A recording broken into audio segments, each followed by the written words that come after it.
Hello बच्चों, मैं सीमा Chaudhary, जीजीएससी Katra Prayagraj music teacher. आज हम आपके साथ आपके ही कोर्स की एक विस्तृत ताल झपताल के विषय में चर्चा करेंगे। झपताल 10 मात्रा की ताल है। तो आइए सबसे पहले हम इसके परिचय के विषय में बात करते हैं, इसका परिचय जान लेते हैं। जैसा कि मैंने बताया आपको, झपताल 10 मात्रा की ताल है।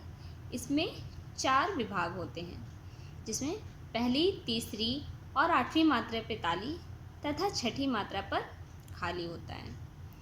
झपताल स्वतंत्र वादन और संगति दोनों में प्रयोग की जाती है।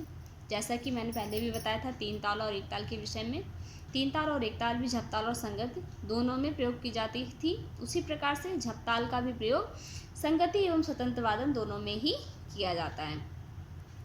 झपताल गायन के साथ साथ ही तंत्र वाद्यों में गतों की संगत एवं कथक नृत्य की संगति में भी प्रयोग किया जाता है। स्वतंत्र वादन में भी इसका खूब प्रचलन है। स्वतंत्र वादन में पेशकारा, कायदा, टुकड़ा, परन, रेला, फरमाइशी, कमाली, चक्करदार इत्यादि सभी सामग्रियां बजाई जाती हैं। झपताल अर्धसंपदी ताल है। अर्धसंपदी क्या होता है? मैंने इसको बताया 4 विभाग होते हैं। इसका छंद रूप होता है 2-3-2-3 का।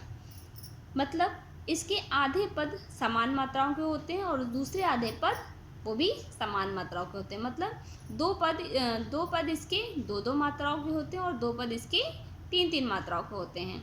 आधे आधे पद समान होने की वजह से इसको हम अर्धसंपदी ताल भी कहते हैं। इसका छंद रूप मैंने बताया ही आपको 2-3-2-3 का होता है। तो अब हम इसके बाद इसके ठेका पढ़ेंगे और उसकी लयकारी करेंगे। जैसे मैंने आपको 3 ताल और 1 ताल का करके दिखाया था। उम्मीद है आप लोगों ने मेरे साथ लगाया होगा और घर पे भी उसका अभ्यास किया होगा। ठीक वैसे ही आज हम झपताल का ठेका लगाएंगे और उसकी ताली खाली का अभ्यास करेंगे। ताली खाली जैसे कि आपको मैंने पहले क्लास में बताया है, ताली जब हम किसी भी मात्रा को किसी भी ताल की मात्राओं को ताली के माध्यम से मात्राओं को बोलते हैं अथवा पढ़ते हैं तो वो ताली कहलाती है। और जब हाथ को दूसरी ओर झुका करके मात्राओं को गिनते हैं तो वो खाली की क्रिया कहलाती है। उत्तर भारतीय तालों में ताली और खाली दोनों का ही विशेष महत्व होता है। किसी भी ताल का प्रारंभ हम सम से, अर्थात पहली मात्रा जो हमारी होती है वो सम कहलाती है, सम से प्रारंभ करते हैं और अंत भी प्रायः हमें सम से ही करते हैं। तो आइए हम पहले इसके वर्णों को जान लेते हैं। झपताल 10 मात्रा की ताल होती है। इसके वर्ण होते हैं धी, ना, धी, धी, ना, ती, ना, धी, धी, ना। ये इसके बोल हैं। पहले हम इसका ठेका लगाएंगे। मैंने पहले भी बताया जब भी हम लयकारी करें तो प्रायः विलंबित लय से प्रारंभ करें तो हम इसकी द्रुत और अतिद्रुत लय में बढ़त कर सकते हैं।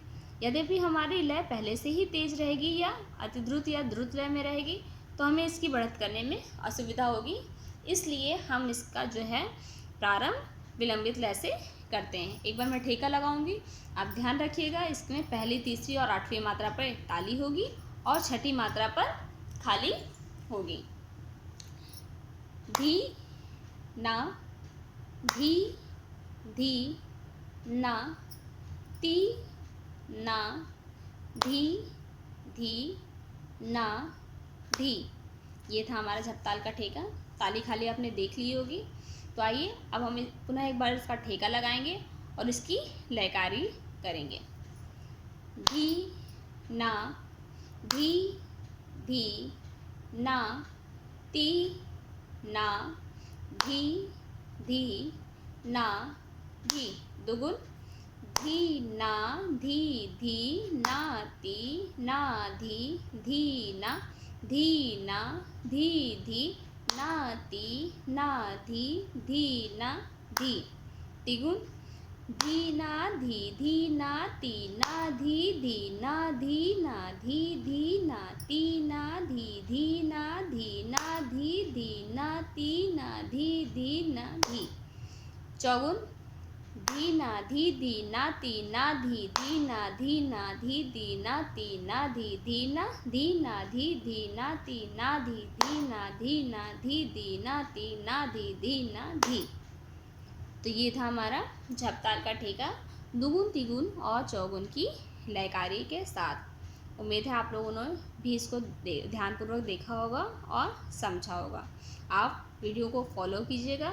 अगर कोई भी दिक्कत होती है तो आप मुझे कांटेक्ट कर सकते हैं। मेरा नंबर आप सबके पास है। कोई भी दिक्कत हो, कहीं पे भी आप ताली खाली में अटक रहे हैं, किसी भी मात्रा में दिक्कत हो रही है या इसके परिचय में कोई असुविधा हो रही है, तो आप मुझे कॉल कर सकते हैं। व्हाट्सएप पे भी आपका ग्रुप बना हुआ है, आप लोग डिस्कस कर सकते हैं। आप घर पे बैठ के झपताल की ताली खाली का अभ्यास कीजिएगा और इस पूर्व में जो मैंने 2 तालों का, 3 ताल का और 1 ताल का परिचय और लयकारी कराई है, वो भी अभ्यास कीजिएगा।